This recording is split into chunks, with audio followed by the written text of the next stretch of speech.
Olá pessoal, tudo bem? Professor Fabiano aqui falando. Na aula de hoje vamos abordar um tema muito importante da óptica geométrica, que são os espelhos esféricos, ok? Bom, a primeira pergunta que nos cabe é: o que é um espelho esférico?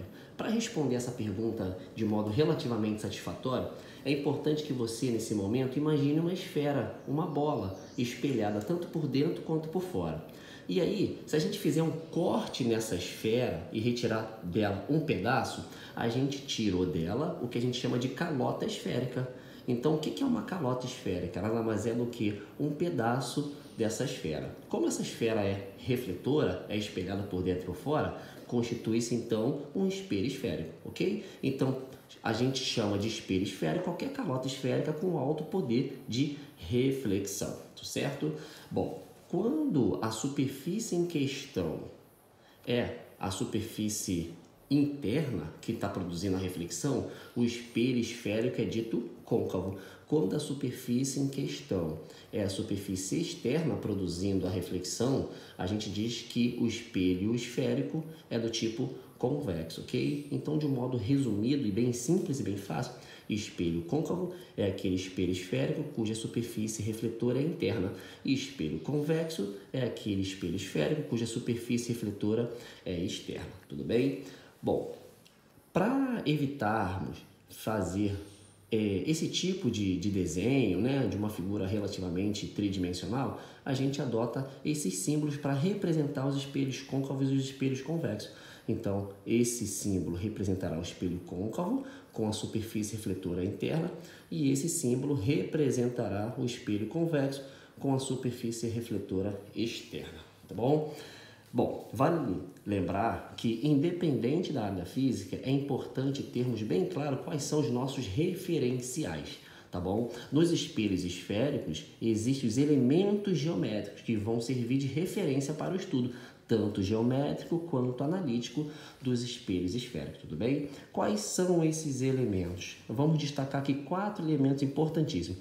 O primeiro que eu quero conversar com vocês é essa semi-reta aqui, que a gente chama de eixo principal. Então, o eixo principal nada mais é do que a semi-reta que vai sustentar o objeto, inclusive, e a partir dele a gente vai estudar o comportamento das imagens, ok? Essa semi-reta tem qual característica?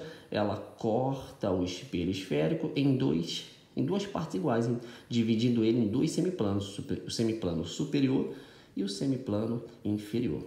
Quando essa semi-reta toca o espelho, ela gera aqui um ponto que a gente chama de vértice. Então, vértice do espelho esférico nada mais é do que o ponto de encontro entre o eixo principal e o próprio espelho, ok?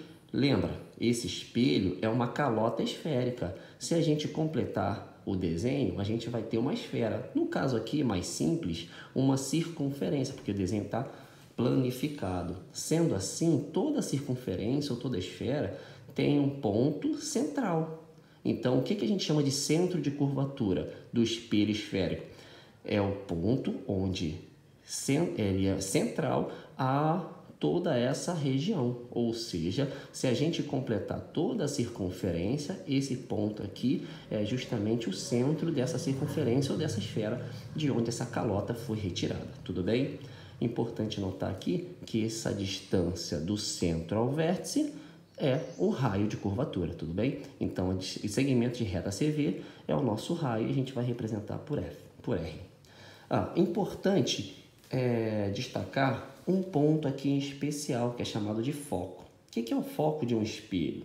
Bom, a experiência mostra que se a gente incidir sobre um espelho esférico, seja côncavo ou convexo, raios paralelos entre si e paralelos ao eixo principal, todos eles, ao refletir, vão convergir para um único ponto. Eles vão refletir para um ponto, aqui no caso do espelho côncavo, do espelho convexo, perdão, eles refletem na direção do foco, ok? Então, foco nada mais é do que esse ponto de convergência desses raios, ou no caso aqui do prolongamento dos raios, após a reflexão no espelho esférico, ok? Esse ponto aqui, ele tem uma característica muito especial. Ele divide esse segmento de reta de C até V em duas partes iguais, ou seja, ele é um ponto médio. Então, vale uma relação bem simples, mas Muito importante. A distância de C até V é o raio de curvatura, lógico.